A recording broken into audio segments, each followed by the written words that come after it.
Shalom, peuple de Dieu, je vous salue de partout où vous pouvez être durant ces durs moments que l'humanité traverse.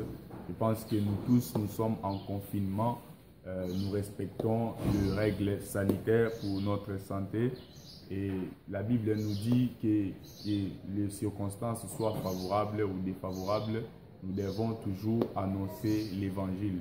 Sur ce matin, l'Éternel m'a mis à cœur de parler sur un thème de la Bible qui va nous édifier. Un thème de la Bible qui va nous édifier. Ce matin, nous allons parler de notre Seigneur Jésus-Christ et nous allons lui présenter comme étant le chemin, la vérité qui mène à la vie éternelle. Sur ce, avant de commencer notre enseignement, nous allons recommander ces instants entre les mains de Dieu. Prions. Seigneur Dieu, nous te bénissons pour le souffle de vie que tu nous as accordé gratuitement ce matin et pour cette faveur que tu nous accordes d'écouter ta parole. La Bible nous dit que tu nous as tant aimés, que tu nous as envoyé ton Fils unique. Or, le Fils, c'est l'image de la parole incarnée. Par ton amour, tu nous montres cela en nous enseignant ta parole. Ce matin, nous croyons encore à ton amour. C'est pourquoi nous te demandons de nous parler à travers ta parole ce matin pour que cela puisse nous construire au nom de Jésus. Amen. Nous allons lire les passages bibliques dans Jean 14, verset 6. La Bible nous dit, Jésus lui dit, « Je suis le chemin, la vérité, la vie.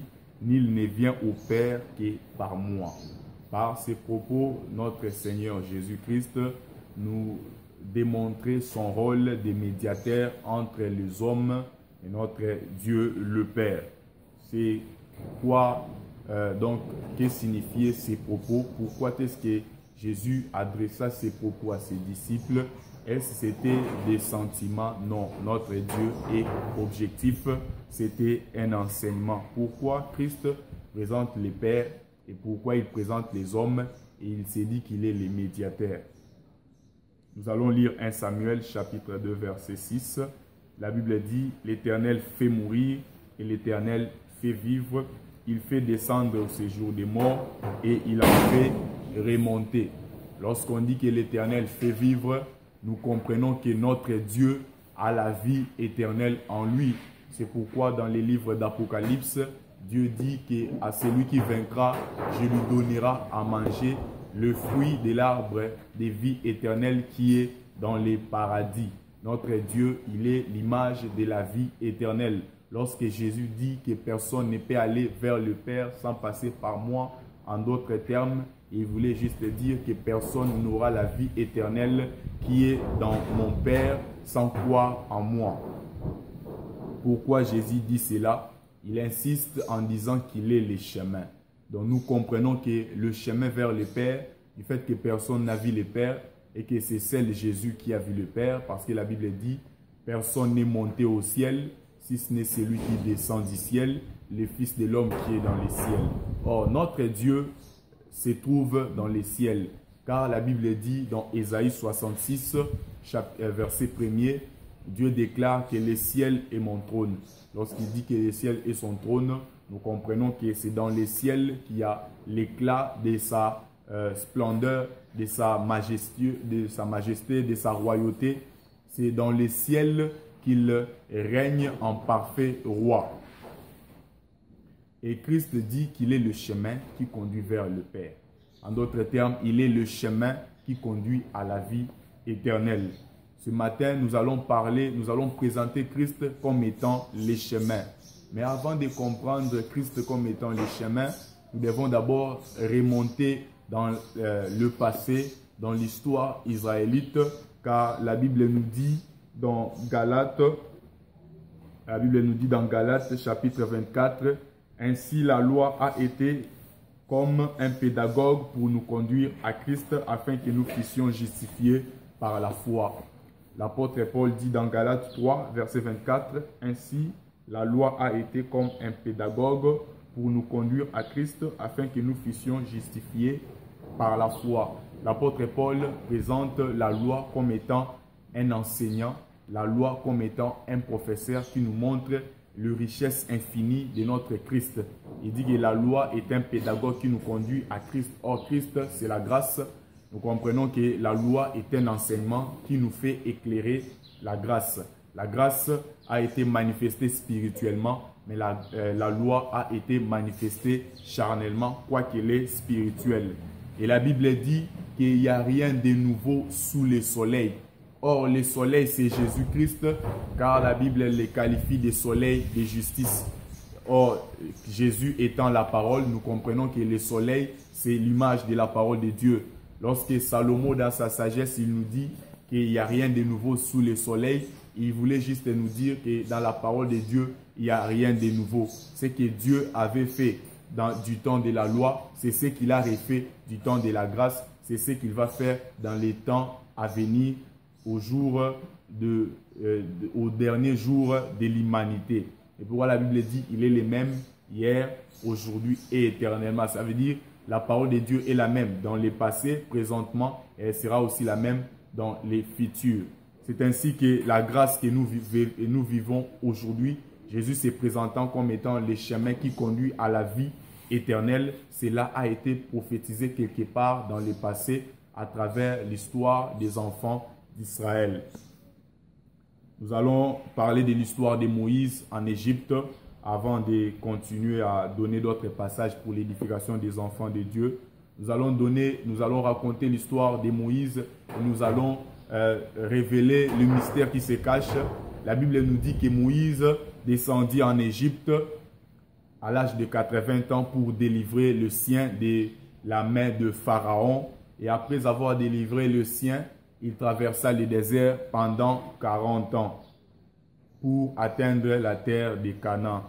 Et Dieu dit qu'il fallait qu'il amène les enfants d'Israël dans un court passage, mais il s'est dit dans sa divinité qu'il pourrait rencontrer le fils d'Anak, qu'il pourrait rencontrer les Cananéens, et du fait qu'ils ne sont pas affermis, ils pourront renoncer et retourner en Égypte. Pour les affermir, je devrais les conduire 40 ans dans les déserts. C'est quoi d'abord les déserts? Et c'est quoi le 40 années que devaient traverser les enfants d'Israël en étant dans les déserts? La Bible nous dit que notre Dieu fait toutes choses pour un but. Et il est un Dieu objectif. Tout ce qu'il fait, il cache un enseignement. C'est pourquoi Proverbe nous dit, la gloire de Dieu, c'est de cacher les choses. Et la gloire des rois, c'est de révéler les choses. Ça veut dire Dieu rend les choses mystérieuses. Et nous qui sommes rois, par le Saint-Esprit qui domine en nous, nous devons savoir révéler les choses que Dieu a cachées. C'est quoi d'abord les déserts? Nous devons expliquer l'histoire des enfants d'Israël dans les passés pour comprendre actuellement le propos de Christ qui dit qu'il est le chemin. Nous devons d'abord comprendre les passés pour comprendre les présents et pour se situer dans les futurs.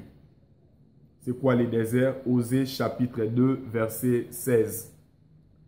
Osée 2 verset 16. C'est pourquoi voici je vais attirer mon peuple et je vais conduire mon peuple dans les déserts et je parlerai au cœur de mon peuple. Par ces passages, Dieu dit qu'il va conduire les enfants d'Israël dans les déserts et il va parler à son peuple. Et plus bas, les Écritures nous disent que lorsque Dieu va parler à son peuple, Israël n'appellera plus Dieu maître, mais il l'appellera Marie. Nous voyons les liens de l'amour. Donc après le parler de Dieu, le peuple de Dieu va comprendre l'amour de Dieu. Donc le désert est un enseignement qui vient nous faire comprendre l'amour de Dieu. Or, le vrai désert qui nous a fait comprendre l'amour de Dieu, c'est Jésus-Christ sur la croix. Par sa mort, en voyant le Fils unique de Dieu être crucifié pour le salut de l'humanité, nous qui n'étions pas dignes, on était auparavant un peuple sans Dieu. Par là, nous comprenons l'infini amour de Dieu. Il y a un passage dans Jean chapitre 19, verset 28. La Bible dit, après cela, Jésus qui savait que tout était déjà consommé, dit afin que l'écriture fût accomplie, j'ai soif. Sur la croix, Jésus déclara aussi qu'il était un désert.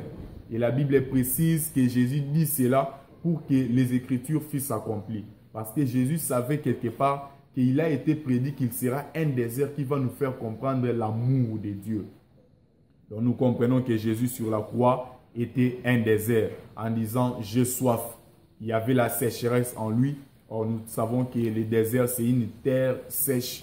Par là, nous comprenons que Jésus était un enseignement qui doit nous faire comprendre l'amour de Dieu. De même que le désert a conduit les enfants d'Israël dans la terre promise, de même que la mort de Jésus, qui est un désert, un enseignement pour nous, doit nous conduire à la vie éternelle pour voir notre Père dans son règne éternel. Et la Bible précise que les enfants d'Israël firent 40 années de marche dans les déserts. Or, le nombre 40 dans la chiffrologie, nous retenons 4 zéros étant l'ensemble vide. Le chiffre 4, c'est le chiffre de l'évangile de Christ. Quand nous lisons Matthieu, Marc, Luc et Jean, c'est aussi la parole de Dieu. Quand nous voyons la parole de Dieu dans la doctrine, dans la connaissance, dans la révélation et dans la prophétie. Donc le chiffre 4, c'est le chiffre de l'évangile. Les enfants d'Israël ont marché 40 années dans les déserts pour prophétiser comment est-ce que nous, les enfants de Dieu, les enfants d'Israël spirituels, lorsque nous serons dans notre désert qui est la mort de Jésus sur la croix, nous devons recevoir l'évangile. Voilà pourquoi ils ont marché pendant 40 années. Et la Bible précise dans Josué que c'était toutes les 40 années, ils mangeaient la manne. Or, Jésus se présenta en disant que vos pères ont mangé la manne du désert et ils sont tous morts. Moi, je suis la véritable manne. Donc, nous comprenons que la manne que mangeaient les enfants d'Israël prophétisait l'enseignement que nous devons avoir du jour le jour, pendant que nous sommes encore sur cette terre, pendant que nous sommes encore dans les déserts spirituels, qui est l'enseignement de la mort de Jésus. Du jour le jour, Dieu va commencer à nous parler de son infinie richesse qu'il a placée dans son Fils, afin que nous comprenions l'amour de Dieu pour que nous atteignions le royaume des cieux, autrement dit, la nouvelle Jérusalem. Sur ce, nous allons donner beaucoup d'exemples bibliques qui vont attester réellement que Jésus est le seul chemin qui conduit à la vie éternelle. Nous allons lire Josué chapitre 2, verset 18. Josué chapitre 2, verset 18. Nous lisons au nom de Jésus. À notre entrée dans les pays, attache ces cordons de fil cramoisis à la fenêtre par laquelle tu nous fais descendre et recueille auprès de toi dans la maison ton père, ta mère, tes frères et toute la famille de ton père. Amen. Les espions qui étaient entrés dans Jéricho, lorsqu'il fut recueilli, il fut accueilli par Rahab dans sa maison. Ils récompensèrent Rahab en lui disant que vous devez placer un fil ou un cordon de fil cramoisi à la fenêtre dans laquelle vous nous faites descendre. Ça sera pour nous comme un signal de reconnaître que c'est votre maison. Et vous placerez dans votre maison tous les membres de votre famille pour que nous ne puissions pas toucher l'un d'eux ou pour que nous ne puissions pas tuer un des membres de votre famille. C'est une récompense pour nous avoir protégés durant notre mission de service. C'est une histoire qui s'est déjà déroulée et nous connaissons la suite. Les enfants d'Israël sont entrés en Jéricho, ils ont tout détruit, ils ont sauvé Rahab et Rahab a habité au milieu d'Israël jusqu'à ce jour. Que voulait nous dire cette histoire? Rahab a échappé à la mort grâce au cordon de fil cramoisi. Au cordon de fil cramoisi. Or, le fil cramoisi a une couleur rouge, la couleur du sang. Ça montre comment est-ce que l'humanité, car Rahab était une prostituée. La prostitution, ça veut dire, dans le langage spirituel, c'est l'effet d'un homme d'abandonner son Dieu, le véritable Dieu Jésus-Christ, et s'attacher au petit Dieu, s'attacher à la prostitution, s'attacher à la cupidité. C'est ça, un homme impudique ou une prostituée dans un langage spirituel. C'est pourquoi dans Matthieu, les pharisiens reprochèrent ou dirent à Christ que pourquoi vous vous appelez prophète, mais vous habitez dans l'entourage, dans un entourage des prostituées, des gens de mauvaise vie. Jésus répliqua en disant, ce n'est pas un homme qui se porte bien qui a besoin du docteur, mais c'est un malade. Donc Jésus compare un pécheur à un malade. Il compare un homme de mauvaise vie à une personne qui souffre. Et cette personne, c'était des prostituées, c'était des gens de mauvaise vie, des gens mal réputés. Donc une prostituée, selon Dieu, c'était un pécheur.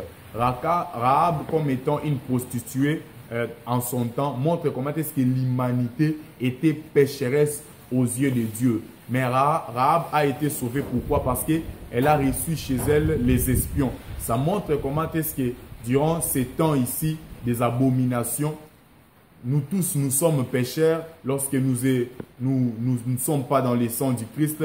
Mais tout celui-là qui va recevoir les messagers du Christ, tout celui-là qui va accepter le message du Christ dans son cœur, lorsque Christ viendra pour détruire ce monde et prendre les siens, celui-là sera sauvé. Mais qu'est-ce qui a sauvé Rahab? C'était ces fils, ces cordons de fils cramoisis qui a une couleur rouge qui indique le sang. Donc dans d'autres termes, dans la révélation, c'est le sang de Jésus qui a épargné la vie à Rahab. C'est le sang de Jésus qui a épargné sa maison.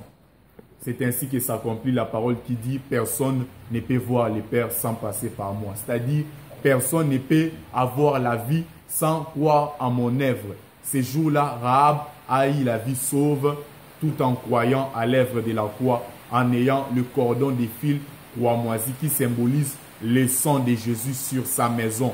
Et c'est quoi la maison?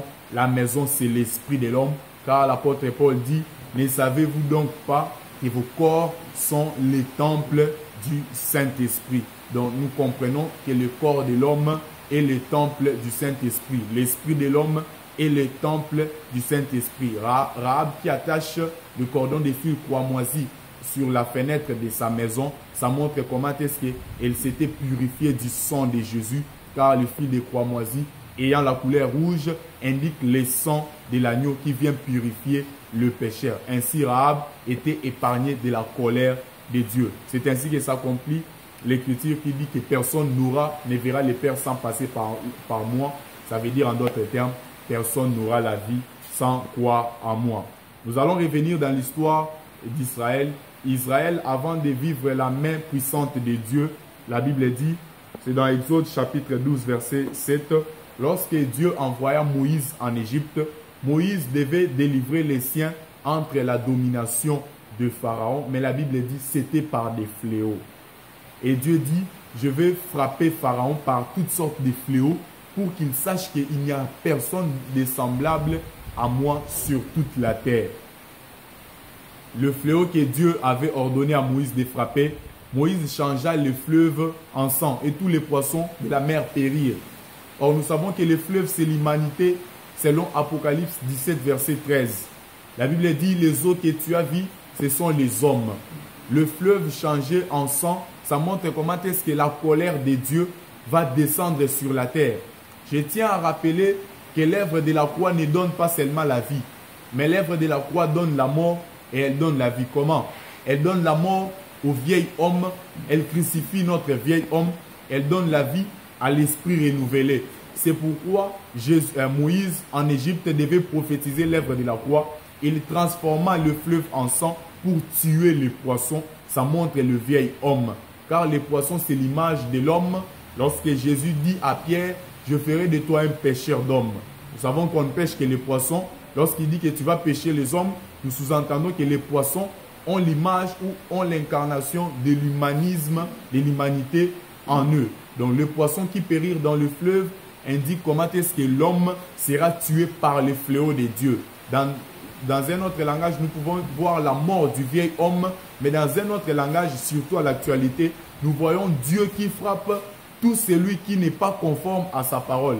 Et je vous dirai, en dépit de cette épidémie coronavirus qui fait rage, la Bible dit, pour vous, je ne viendrai pas comme un voleur dans la nuit. Mais pour ceux du dehors, je serai comme un voleur dans la nuit. Nous pourrons éclairer cela par le passage de 5 vierges sages et les 5 vierges folles. La Bible dit, toutes ces vierges prirent chacune une lampe et les sages prirent avec elles de l'huile et les folles ne prirent pas de l'huile. La lampe, c'est la parole de Dieu. Ça montre la connaissance de Dieu dans l'homme. Mais il y a une partie de l'humanité qui a l'huile, qui est l'esprit, qui doit toujours alimenter la parole de Dieu. Parce que vous pouvez recevoir la parole de Dieu, mais s'il n'y a pas le Saint-Esprit pour alimenter ou pour faire demeurer éternellement la parole de Dieu, cette parole va s'étouffer par les soucis de ce siècle. Cela montre comment est-ce que les 5 vierges sages ont gardé la lampe et l'huile. Ça montre comment est-ce que dans l'église, il y a une bonne partie qui comprennent la parole de Dieu et qui ont toujours l'esprit pour garder ces témoignages de la parole de Dieu. Il y a une autre partie, en écoutant la parole de Dieu, ils n'ont pas l'esprit. Ils écoutent la parole de Dieu, ils disent que nous avons été bien prêchés, mais ils n'ont pas l'esprit pour alimenter, continuer à alimenter la parole de Dieu. Sur ce, je vais ouvrir une parenthèse. Celui qui est un vrai fils de Dieu, quoique nous ne nous rassemblions plus, mais du fait que tu as l'huile chez toi, tu as le Saint-Esprit, le Saint-Esprit va toujours commencer à alimenter la parole de Dieu. Il va toujours commencer à te faire ruminer les anciennes prédications que tu as eu à écouter pour que tu puisses toujours demeurer dans la crainte de Dieu. Et la Bible précise que durant la nuit, lorsque les 10 vierges s'endormirent, du fait que l'époux tardait à venir, la Bible dit, un homme cria, réveillez-vous, voici votre époux. Et la Bible dit, les 5 vierges sages, avec leurs lampes, du fait qu'ils avaient l'huile, ils se rencontrèrent avec l'époux. Et les 5 vierges folles, du fait qu'elles manquaient de l'huile, la lampe durant la nuit s'est éteinte et ils ont manqué de l'huile. Et ça montrait comment est-ce que l'enlèvement va se faire. Mais il y a quelque chose de marquant qui va tirer notre attention. C'est que durant la nuit, la Bible dit, il y a une personne qui a dit aux 10 vierges, réveillez-vous, l'époux arrive. Ça montre comment est-ce qu'avant que Christ ne vienne enlever son église, avant qu'il puisse prendre son église pour qu'il puisse vivre dans la gloire éternellement, il y aura un signal, il y aura des choses qui vont se passer, qui va signaler, qui va alerter ceux-là qui connaissent la parole de Dieu. C'est pourquoi la Bible dit, au temps de la fin, vous verrez des fléaux. Lorsque Christ dit, vous verrez des maladies. C'est ainsi que nous voyons le coronavirus. Mais je vous dirais que ce n'est pas quelque chose de nouveau. Ce n'est pas la première fois que Dieu puisse frapper l'humanité. Cela s'est fait aussi en Égypte.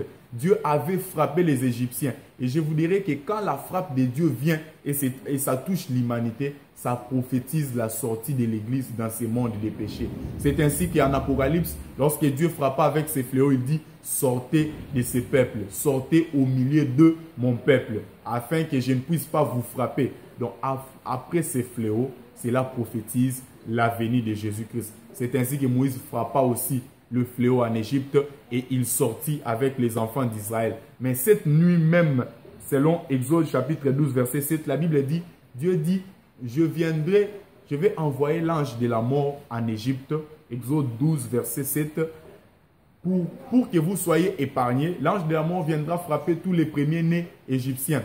Pour que vous soyez épargnés, vous allez mettre le sang sur les linteaux de vos maisons.